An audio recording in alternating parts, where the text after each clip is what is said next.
Hello everyone and welcome to edupediaworld.com. Today we'll continue with our chapter 3, income not forming part of the total income, and in that we're doing agricultural income. We are done with the definition of what is includable and what is not includable in agricultural income and partial integration of agricultural income. Today we'll do one more example relating to partial integration, and then we'll further start certain cases where the income is apportioned as agricultural and non-agricultural income as given under Rule 7, 7A, 7B and Rule 8 of the Income Tax Rules 1962. So let us start with today's class and cover these topics one by one. Now let us take one more example of partial integration of taxes so that the concept becomes more and more clear. Mr. X, a resident, has provided the following particulars of his income for the previous year 14-15. So these are the information provided by Mr. X for the previous year 14-15. What are they? What are his sources of income? Number one is income from salary is 2,30,000.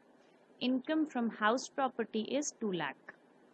Agricultural income from a land in Jaipur is 1,80,000 and the expenses incurred for earning agricultural income is given as 1,20,000. Now this is the information given. We have to compute his tax liability assuming that his age is 45 years. Okay, so since he is an individual whose age is 45 years, he will fall under the tax slab of 2,50,000. So accordingly, we have to do the partial integration. So let us see what the solution has to say. Now, for the purpose of partial integration of taxes, Mr. X has satisfied both the conditions. So what are the two conditions which we have to satisfy for the partial integration? Number one was the net agricultural income exceeds rupees 5,000 and the non-agricultural income exceeds the basic exemption limit of 2,50,000. Since the individual falls under the tax slab of 2,50,000, the basic exemption limit for him will be 2,50,000. So since he is satisfying both the conditions, that is number one, his agricultural income is exceeding rupees 5,000 because he was earning 1,80,000 and expenses were 1,20,000. So the difference was 60,000. And 60,000 is obviously more than 5,000. Therefore, the net agricultural income has exceeded the limit of 5,000. And number two, the non-agricultural income exceeds the basic exemption limit of 2,50,000. So here in this case, the non-agricultural income, that is income from salary and the income from house property, is totaling 4,30,000, which is obviously more than the basic exemption limit of 2,50,000. So therefore, both these conditions are satisfied. So we can do the partial integration of taxes for Mr. X. First of all, we'll calculate the total income. Income from salary 2,30,000, income from house property 2 lakh. Now, agricultural income, net agricultural income is 1,80,000, that is the income earned minus the expenses incurred for earning that income, that is 1,20,000. The difference comes to 60,000. Agricultural income is exempt under section 10 subsection 1 as we have learned earlier. So whole of the income will get deducted, and so the total gross total income will come up to 4,30,000. That is the non-agricultural income that we are earning, income from salary and income from house property. So this gross total income is obviously the non-agricultural income. We'll deduct the deductions under chapter 6, which we will learn in further chapters to come, these deductions. Now here in this case no deductions are given, so that column is left empty. So the gross total income is equal to the total income, and that is the non-agricultural income 4,30,000.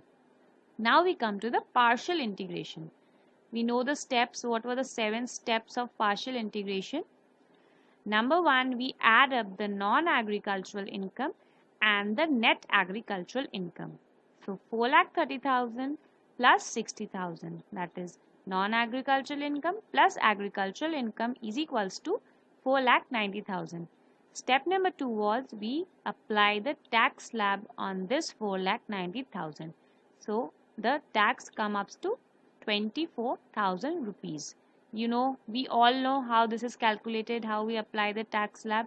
On 0 to 2,50,000 nil, on 2,50,000 to 5 lakh it is 10%. So here in this case 2,50,000 to 4,90,000, the difference between the two, that will come up to some amount and into 10%. So 10% of 2,40,000 is 24,000. So this is how we apply the tax slab and get the tax amount. Step number 3 is we add up the net agricultural income and the basic exemption limit. So the net agricultural income is 60,000 and the basic exemption limit is 2,50,000. We add up the two and we get the total as 3,10,000. Now step number 4 is we apply the tax slab of this individual on this amount of 3,10,000. So what we get? 6,000, that is 10% of 60,000. Obviously because 0 to 2,50,000 is nil, 2,50,000 to 5 lakh is 10%. So here 3,10,000 is obviously falling under this category. So the difference of 2,50,000 and 3,10,000, that is 60,000. We apply 10% on 60,000 and we get the amount as 6,000. So students, you all know how this taxation is being calculated, how income tax slabs are used and how this individual's income tax is being calculated. Okay. Step number 5 is we just deduct the tax in step 2 and the tax in step 4. That is 24,000 minus 6,000, which comes up to 18,000 rupees. Step number 6 is we calculate the cess. Cess is, that is education cess and secondary and higher education cess. Education cess is 1% and secondary and higher education cess is 2%. So the total is 3%. This 3% is applied on the tax payable, that is 18,000, which comes up to rupees 540. Now we add up the tax payable and the cess payable to get to the total tax payable, which comes up to 18,000 plus 540, that is 18,540. So this is how the partial integration is done. Let us revise once again all of the steps. We add up the non-agricultural income, that is the total income, plus the agricultural income. We apply the tax slab on it and get the tax on it. Step number 3 is we add up the agricultural income and the basic exemption limit. We apply tax on that also. We subtract the tax in step 2 and the tax in step 4. The difference we get is the tax payable. On that we add the cess payable and finally we get the total tax payable. So hope you have understood this concept of partial integration of taxes very nicely, and now you can do more and more problems on it. So this is where we complete this partial integration, and now we'll start a new topic in this topic of agricultural income. Now after the partial integration comes the apportionment. So when an SSC is engaged in the production of agricultural produces like tea, cotton, tobacco, sugarcane, rubber, etc., then the agricultural produce are subject to a manufacturing process and the manufactured product is then sold. So the profit on such sales will obviously consist of agricultural income as well as business income, because the agricultural produce like these, that is tea, cotton, tobacco, sugarcane, coffee, rubber, these are first cultivated and some manufacturing process is applied to them in order to render them fit for selling in the open market. So These agricultural produce are subject to a manufacturing process and then they are sold. So such income which is earned after selling these agricultural produce consists of agricultural as well as business income. So it is very difficult to apportion, that is very difficult to bifurcate what will be taken as agricultural income and what will be the business income. But obviously some portion is agricultural income and some portion is business income, and the agricultural income will be exempt and business income will be subject to tax. So in order to solve this problem, the income tax has formulated rules 7, 7A, 7B and 8 to provide the basis of apportionment. These rules are contained in the Income Tax Rules 1962. These are the rules which describes how the apportionment is to be done and what part will represent the agricultural income, what part will represent the business income. Portion of the agricultural income will then be exempt and the business income will be taxed. So let us see one by one these rules and the description of these rules.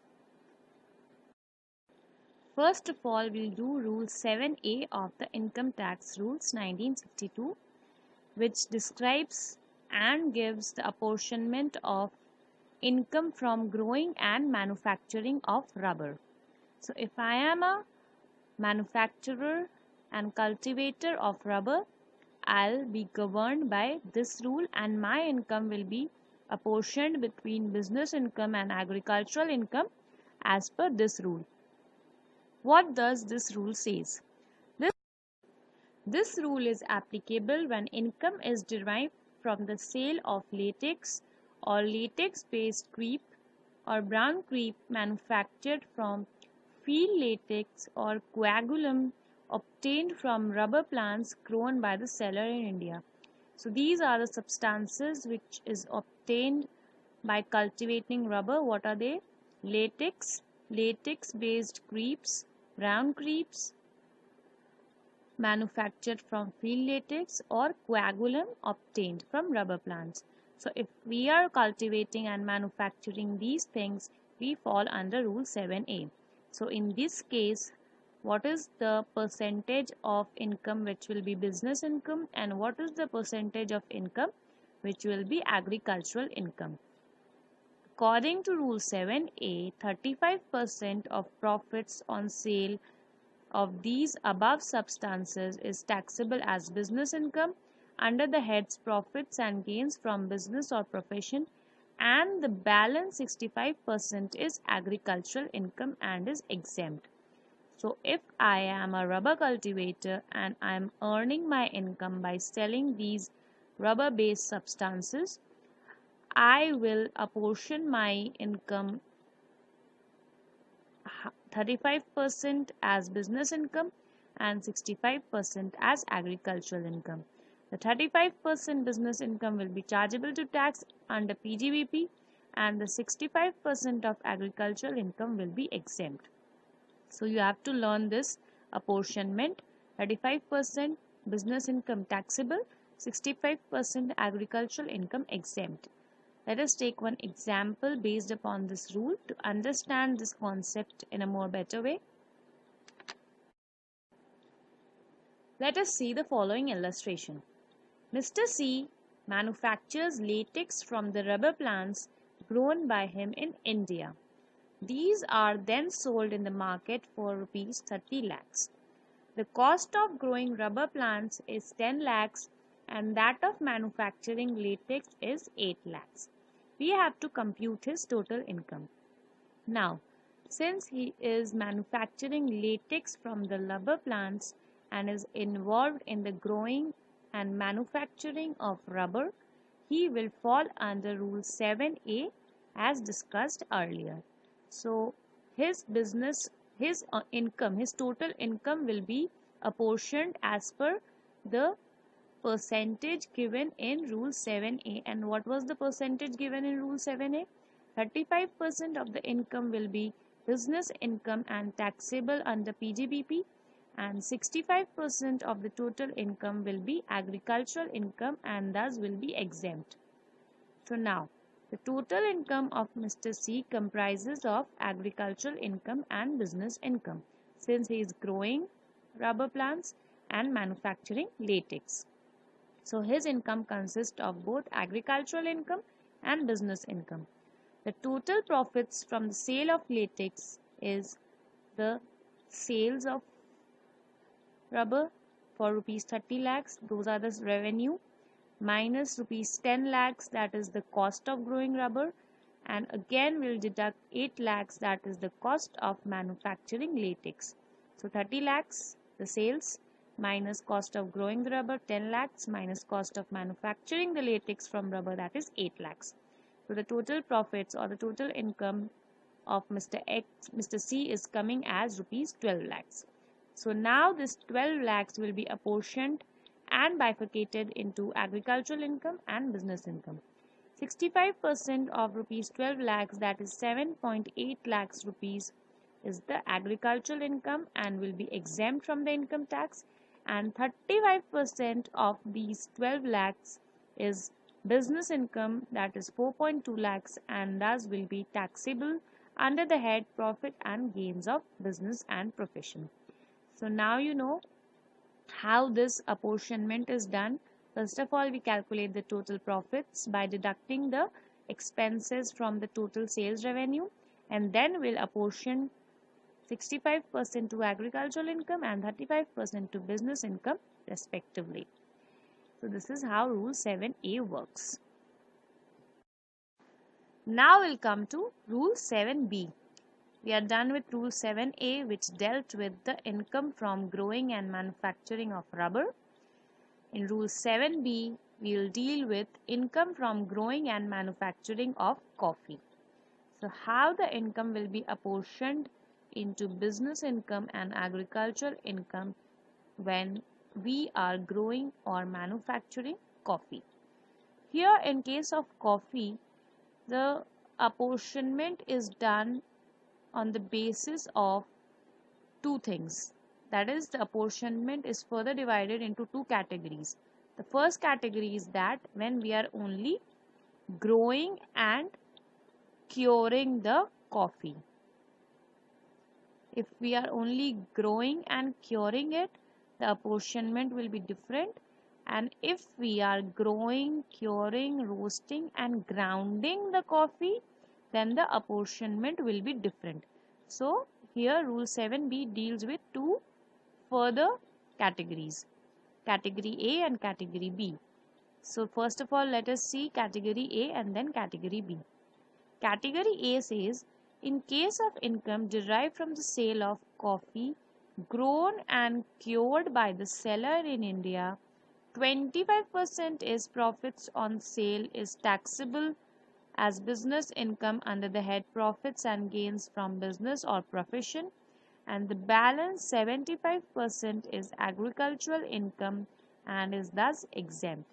So if we are only growing and curing the coffee and then selling it, we will get 75% of exemption and 25% will be taxable.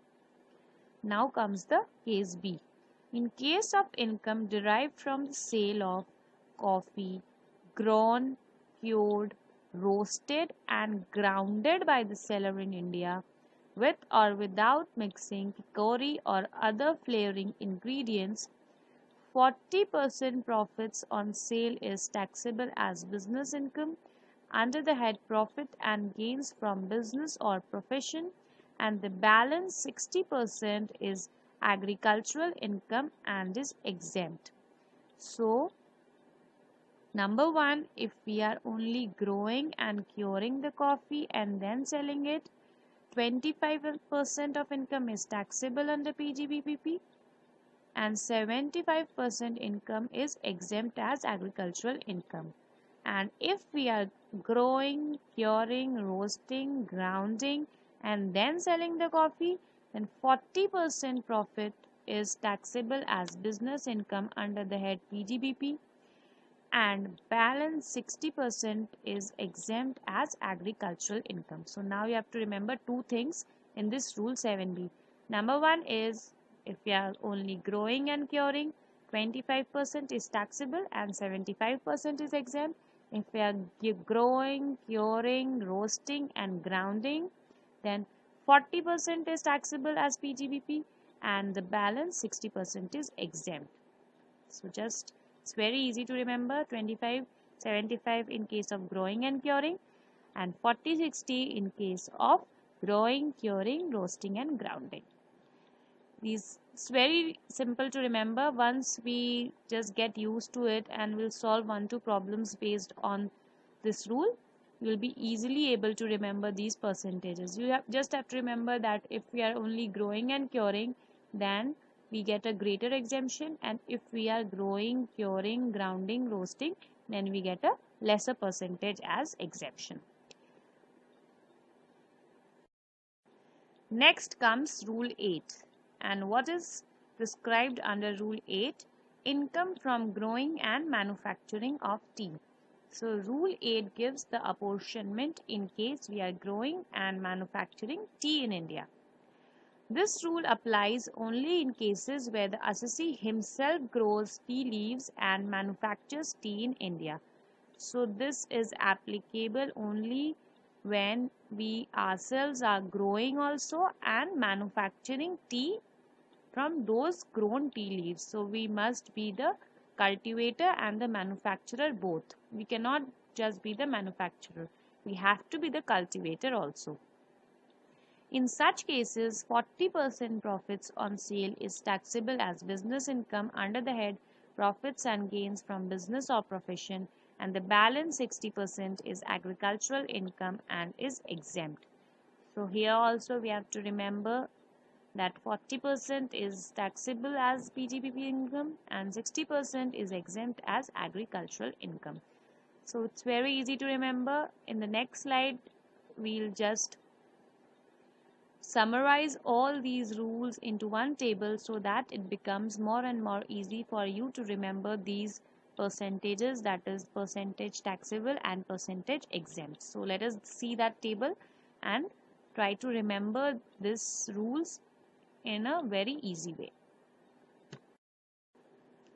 Now let us see all these rules summarized in one table so that it becomes easier to remember the percentages.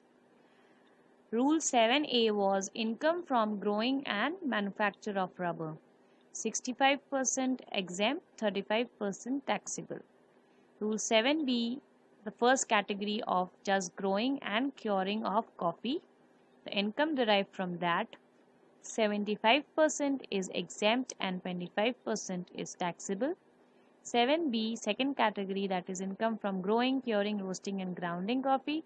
60% is exempt and 40% is taxable. Rule number 8, income from growing and manufacture of tea. 60% is exempt and 40% is taxable. So this table will help you remember these percentages very easily. You just have to keep this frame in mind, this table in mind, and everything will appear clear to you. Rule 7a, 65% exempt, 35% taxable. 7b, 75% exempt, 25% taxable in case coffee is only grown and cured. If the coffee is grown, cured, roasted and grounded, 60-40, and in tea, 60-40. So 65-35, 75-25, 60-40, 60-40. This is very easy to remember. You just have to keep this table in your mind for remembering all these rules. Now we'll do one comprehensive example to understand these all rules in a better way. Mr. Tony has estates in rubber, tea and coffee. He derives income from them. He has also a nursery wherein he grows plants and sells. For the previous year ending 31st March 2014, he furnishes the following particulars of his sources of income from estates and sale of plants. You are requested to compute the taxable income for the assessment year 14-15. So now Here are the particulars of income which Mr. Tony has earned from the growing and manufacturing of rubber, coffee and tea. We have to calculate the income taxable and the income exempt as per the rules and as per the percentages given. So, these are the particulars given and we have to apply the percentages as per rule 7a, 7b and 8 and accordingly calculate his exempt income and taxable income. Manufacture of rubber 5 lakh, manufacture of coffee grown and cured. Here we have to see that it is just grown and cured. So it is case number 1 where 75% was exempt and 25% was taxable. Income earned from that was 3,50,000 and income earned from manufacture of tea is 7 lakhs. So we have to calculate the income for the taxable income for the assessment year 14-15. So let us see the solution. Now let us see the solution. The assessee is Mr. Tony. The calculations are for the previous year 13-14 and the assessment year 14-15. Now, from the words Mr. Tony has estates, it is presumed that he had grown tea, coffee and rubber and the amounts given is the profits of the business. So, since it is given the question that he has estates wherein he grows, therefore, he will fall under the categories of 7a, 7b and 8, where it was mentioned that we have to grow as well as manufacture. So, Mr. Tony is presumed to have grown and manufactured the given tea, coffee and rubber and have earned income by selling the processed tea, coffee and rubber. These are the particulars, the agricultural income and non-agricultural income. First of all comes rubber, growing and manufacture of rubber. Rule 7a, what was that? How much percentage was exempt? 65% was exempt and 35% was taxable. So the total amount of 5 lakhs earned from growing and manufacturing of rubber will be bifurcated 65% into agricultural income and 35% into non-agricultural income, which comes up to 3,25,000 in agricultural income and 1,75,000 in non-agricultural income. Secondly comes the grown and cured coffee under Rule 7b. Since the coffee is only grown and cured and then sold, the bifurcation and apportionment is 75% as exempt agricultural income and 25% as taxable non-agricultural income. 3,50,000, 75%, 2,62,500, 3,50,000, 25%, 87,500. So this is how the amount of 3,50,000 is bifurcated. And lastly comes Rule 8 of growing and manufacturing tea. 60% is exempt and 40% is taxable. So 60% of rupees 7 lakh, that is 4,20,000, will be exempted under agricultural income and 40% of 7 lakh, that is 2,80,000, will be taxable under the head PGBP. So the total of agricultural income comes up to 10,07,500, which will be exempted under section 10 subsection 1, and the total of non-agricultural income, which is totaling 5,42,500, will be taxable under the head profit and gains from business or profession. So now you understood all these rules: 7a rubber, 7b coffee and rule 8, that is tea. Hope you have understood these rules very clearly, and moreover you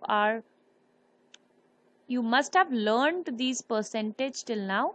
What are the percentages in each of the rules given? It's very easy to remember. You just have to keep that table in your mind and you're done. Thank you, students. Hope you found today's class useful and interesting.